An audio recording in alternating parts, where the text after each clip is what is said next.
Hablando de argentinos, usted es un hombre que felizmente no tiene pelos en la lengua. Ni en ninguna otra parte. Salvo el Bueno, bigote. el bigote y también algo ahí.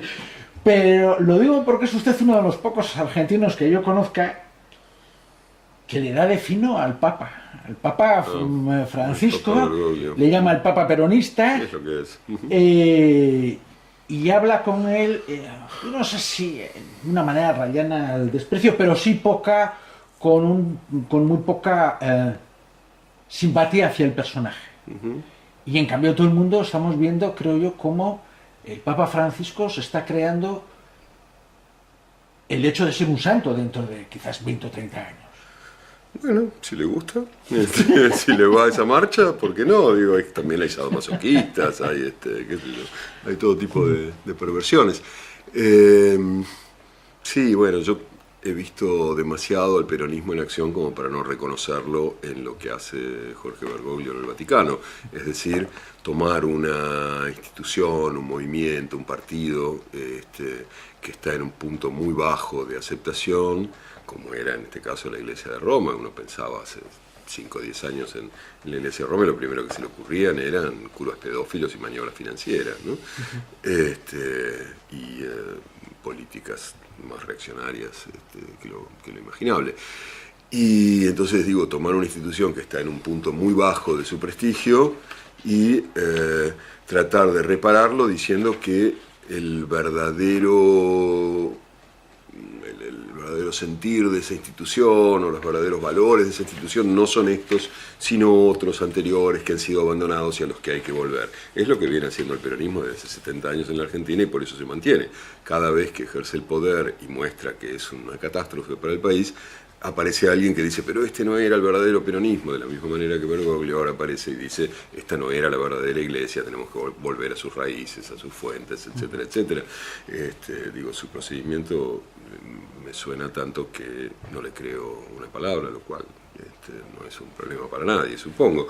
Pero, y además, y ya es más particular, su influencia en la política argentina contemporánea, esto ya es un problema interno, digamos, es nefasta, porque le ha devuelto a la Iglesia un peso en la política argentina que hace, yo creo que un siglo que había perdido, en la medida en que, como ahora es una figura de mucha importancia mediática, todos los políticos argentinos están tratando de que él los apoye, y van al Vaticano y tratan de hacerse la foto con él y tratan de que le sonría, y si el señor ha sonreído o no ha sonreído cuando se sacó la foto con tal o con cual, pasa a ser un asunto de Estado. Es patético, realmente patético, porque básicamente la Iglesia además cobra esos favores y los usa para que el Estado actúe según lo que ella quiere que haga. La discusión sobre la legalización del aborto, por ejemplo, quedó absolutamente sepultada en Argentina gracias a que ahora tenemos Papa.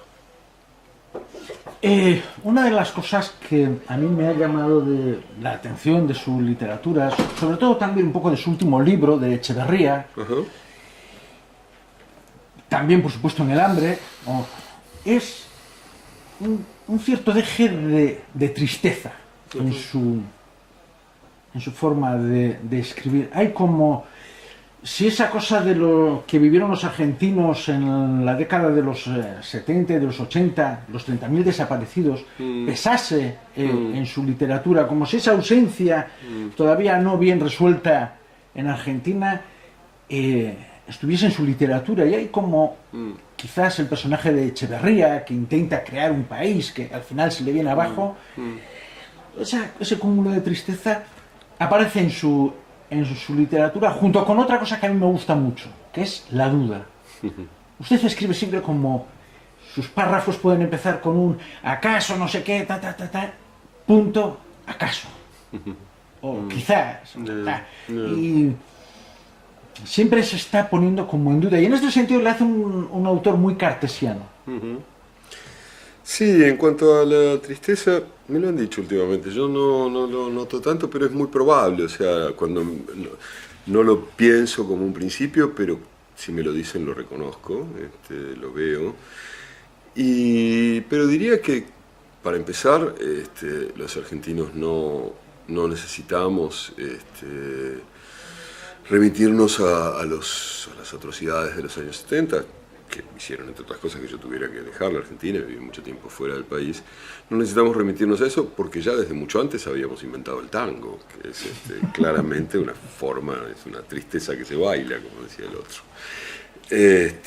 O sea que ahí habría como algo fuerte de una idea de los argentinos sobre sí mismos. Pero yo creo que además mi tristeza con la Argentina tiene más que ver, insisto, que con los 70, que bueno, fue duro, pero bueno, de algún modo ya pasó hace mucho. Tiene que ver con el hecho de que hemos fracasado tan brutalmente en la construcción de un país. Y por eso me interesaba también el personaje de Echeverría, porque fue uno de los primeros que lo intentó y uno de los primeros que fracasó en eso, ¿no? A mí eso me pesa mucho, o sea, ser parte de una generación a la que le salió todo mal en términos de construcción política y social. La Argentina ahora está mucho peor que cuando yo tenía 10 o 15 años y empecé a pensar en esos términos, ¿no? Y eso sí me da mucha tristeza. Quiero hablar un poco del hambre, porque en su libro yo creo que hay 3 momentos fundamentales desde mi punto de vista. Es el momento de la Argentina, es el momento de la India y es el momento de Chicago. Bueno. Sin embargo, usted empieza a escribir el libro porque conoce a la mujer que está en la portada del libro español, Aisha, una nigeriana. No, pero no es ella. No es ella. No es ella. Había leído que era ¿Sí? ella. Sí. No, alguien que creyó entender algo que no sí. era. Vale, en todo caso usted conoce a Aisha, una nigeriana, usted le dice, bueno, ¿qué te gustaría que un mago, un dios o un tal te diese? Que le pide una vaca y usted le insiste y le dice, no, pídeme más lo que... Y ella dice, 2 vacas. ¿Tuvo usted el impulso de convertirse en ese dios de que le dijese, Aisha, no solamente 2, sino 3 vacas? Te compro. No, bueno, me encantaría, pero no. O sea, lo hice en algún momento y después lo cuento en el libro, que esta señora que necesitaba un chivo para recuperar su rebaño, digamos, donde le habían quedado solamente 2 cabritas después de una larga enfermedad, y que me quiso regalar además una tabla muy bonita pintada que tenía en su choza, que era lo único que tenía. Y cuando me la ofreció, me dio mucha vergüenza y le dije a la intérprete que le dijera que no, y la intérprete me dijo, yo no le puedo decir eso porque se va a ofender mucho, ella te lo está regalando. Y yo lo entendí, entonces se me ocurrió regalarle a mi vez el chivo que necesitaba para reconstituir el rebaño, que espero que ande todavía por ahí.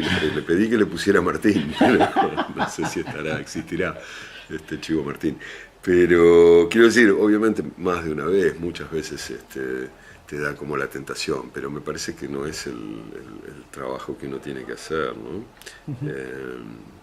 Digo, eso, mi trabajo consiste en tratar de escuchar y contar y pensar sobre lo que he contado.